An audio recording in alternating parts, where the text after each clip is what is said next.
General صاحب، جہاں بہت سارے واقعات ہوئے وہاں پہ 24 نومبر اور 26 نومبر کے درمیان اسلام آباد میں بھی ایک پرتشدد جو ہے واقعہ ہوا، خاص کر ڈی چوک میں یہ واقعہ ہوا۔ وہاں پہ جو تمام قانون نافذ کرنے والے ادارے بھی موجود تھے، 245 کی تحت فوج بھی موجود تھی۔ کیجولٹی کے بارے میں بہت بیانیہ چلا، ایک سیاسی جماعت نے، باہر بیٹھے لوگوں نے بھی، اندرون ملک بھی، سوشل میڈیا پر ایک بیانیہ بنایا گیا کہ وہاں پہ اتنی زیادہ کیجولٹی ہوئی، زخمی ہوئے لوگ، گرفتار ہوئے۔ ایکچوئل پوزیشن کیا تھی؟ ہاسپٹل کی جانب سے بھی جو سوشل میڈیا کو فیڈ کیا گیا وہ بھی غلط معلومات فراہم کی گئی۔ ایکچوئل پوزیشن کیا تھی؟ فوج وہاں پہ موجود تھی، وہاں پہ کیا ہوا، کتنی کیجولٹی ہے، کتنی گرفتاریاں ہیں، کتنے زخمی تھے؟ دیکھیں، یہ جو مخصوص سیاسی جماعت کی طرف سے کی گئی یہ جو نومبر سازش ہے، اس کے پیچھے جو سوچ ہے وہ سیاسی دہشت گردی کی ہے، اور یہ اس کی تفصیلات واقعے میں جانے سے پہلے میں آپ کو یہ یاد کرانا چاہوں گا کہ یہ جو منفی اور تشدد کی سیاست کا سلسلہ ہے، یہ آپ یاد کریں تو یہ 2014 میں جب پارلیمنٹ پہ اور سرکاری اداروں پہ املاک پہ حملہ ہوا، اس وقت بھی آپ نے دیکھا، آپ نے مئی 2022 میں بھی دیکھا، نومبر 2022 میں بھی دیکھا،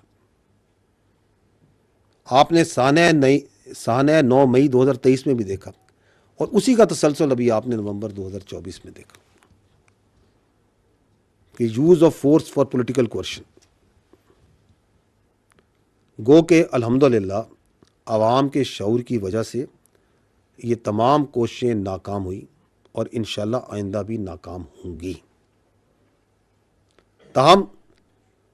ان کی وجہ سے پاکستان کے عوام کی جو ترقی اور خوشحالی اور جو سیکیورٹی کے اندر امن کا سفر ہے، اس میں یقیناً رکھنا پڑتا ہے، اور جو اصل عوامی مسائل ہیں ان سے توجہ ہٹتی ہے، اور اس کی اپرچونٹی کاسٹ آپ اور ہم سب دیتے ہیں۔ اس واقعے کے بارے میں 1 دسمبر کو 2024 کو وزارت داخلہ نے مفصل اعلامیہ جاری کیا تھا، جس میں انہوں نے یہ بتایا تھا کہ جو پاکستان کی فوج ہے وہ اس پورے واقعے میں اس پرتشدد ہجوم کے ساتھ بالکل ڈائریکٹ کانٹیکٹ میں نہیں آئی، اور نہ ہی اس کو اس پرتشدد ہجوم یا رائٹ کنٹرول کے لیے تعینات کیا گیا تھا۔ فوج کی تعیناتی صرف ریڈ زون تک محدود تھی، اور خصوصاً جب وہاں پہ دوست ممالک کے اہم وفود بھی موجود تھے۔ وزارت داخلہ نے اپنے اعلامیے میں یہ بھی واضح کیا کہ جو سیاسی قیادت تھی اس انتشاری ہجوم کے، اس کے مسلح گارڈز اور ان احتجاجیوں میں جو کچھ لوگ جو آتشی اسلحے کے ساتھ تھے، انہوں نے یقیناً فائرنگ کی، اور آپ نے، ہم نے، سب نے میڈیا پر، سوشل میڈیا پہ وہ آتشی اسلحے دیکھا بھی، اور بھی بہت طرح کے ہتھیار دیکھے جو ان کے ساتھ، جن سے وہ مسلح تھے۔ اور یہ بات بھی واضح کی وزارت داخلہ نے کہ جو سیکیورٹی نافذ کرنے والے ادارے جو وہاں پہ تعینات تھے، ان کو آتشی اسلحہ دیا ہی نہیں گیا تھا، اور جب وہ سیاسی قیادت وہاں سے بھاگی، مفرور ہوئی، تو آپ نے دیکھا کہ ایک پہلے سے تیار شدہ سوشل میڈیا کانٹینٹ اور فیک کانٹینٹ کو بڑی سپیڈ کے ساتھ ڈالا گیا، جس کا مقصد یہ تھا کہ بے بنیاد الزامات لگائے جائیں، تاکہ یہ جو بے معنی ہنگامہ رہی ہے اور یہ سیاسی جگہ صحیح ہے، اس سے ایک تو توجہ اٹھائی جائے،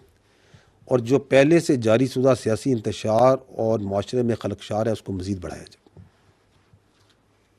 دیکھیں، قانون جو آئین ہے ہمارا، اور قانون ہے، یہ بالکل اجازت دیتا ہے کہ آپ پرامن احتجاج کریں، آزادی حق، جو آپ کی آزادی ہے اظہار رائے ہے، اس کا حق بھی دیتا ہے، لیکن یہ تمام جو حقوق ہیں یہ کسی قاعدے میں اور کسی قیود کے تحت ہیں۔ اگر آپ کیلوں سے لگے ڈنڈے لے کر، آتشی اسلحہ لے کر، ٹیئر گیس شیل لے کر دھاوا بولتے ہیں، پولیس اور رینجرز پر حملے کرتے ہیں، ان کو شہید کرتے ہیں، تو یہ سیاسی احتجاج نہیں، یہ سیاسی دہشت گردی ہے، اور اس کو کوئی قانون اس کی اجازت نہیں دیتا. اگر ہم مسلح جتھوں کو لے کر وفاق پر حملہ آور ہو جائیں اور اس کو سیاست مان لیں تو کل کوئی بھی گروہ، کوئی دہشت گرد پیسے کے زور پہ، اسلحے کے زور پہ، طاقت کے بل بوتے پر اپنی سوچ مسلط کرے گا. سوال جو ہے وہ لارجر کوشچن یہ ہے کہ یہ جس طرح میں نے پہلے عرض کیا کہ واٹ از دیٹ تھنگ جو کہ اس منفی سیاست کو سپیس دے رہی ہے کہ بار بار یہ ہو رہا ہے. اگر آپ اس پہ غور کریں تو اس کا جو سب سے بڑا انیبلر ہے وہ فیک نیوز اور جھوٹا پروپیگنڈا کرنے کی صلاحیت ہے، جو کہ اس کے منصوبہ سازوں کو، سہولت کاروں کو یہ اعتماد دیتا ہے وہ کچھ بھی بیچ سکتے ہیں. آپ کے سامنے ہے کہ 9 مئی فیلس فلیگ ہے، یہ فوج نے خود کرایا، اداروں نے خود کرایا. ان کا یہ بیانیہ بیچنا شروع ہو جائے. اور ابھی 26 نومبر کو بیسوں نہیں تو سینکڑوں نہیں تو ہزاروں ان کے جو احتجاجی ہیں وہ شہید ہو گئے. یہ بیانیہ بناؤ اور بیچو، because they have that confidence کہ ہم کسی قسم کا جھوٹ بیچ سکتے. اور اس کے پیچھے وہ ایک سوشل میڈیا ہے، اس کو چلانے والے ہیں. And that is why we can safely say کہ یہ جو انتشاری سیاست ہے اس کا کنٹرول ملک میں موجود، اندرون ملک موجود سیاسی لیڈران کے پاس نہیں، بلکہ ملک سے باہر چلنے والے سوشل میڈیا کے پاس ہے. ان نامی اور بے نامی اکاؤنٹس کے پاس اس کی سیاست کا کنٹرول ہے. اور آپ یہ بھی دیکھتے ہیں کہ کس طرح ایک دم انسانی حقوق کی تنظیمیں پوری دنیا سے قانونیت کا اور انسانی حقوق کا منافقانہ پرچار کرنے والی تنظیمیں ایک دم پاپ اپ ہوتی ہیں. وہ جن کو جو واضح اور کھلی بربریت غازہ میں اور کشمیر میں ہو رہی ہے وہ ان کو نظر نہیں آئے گی.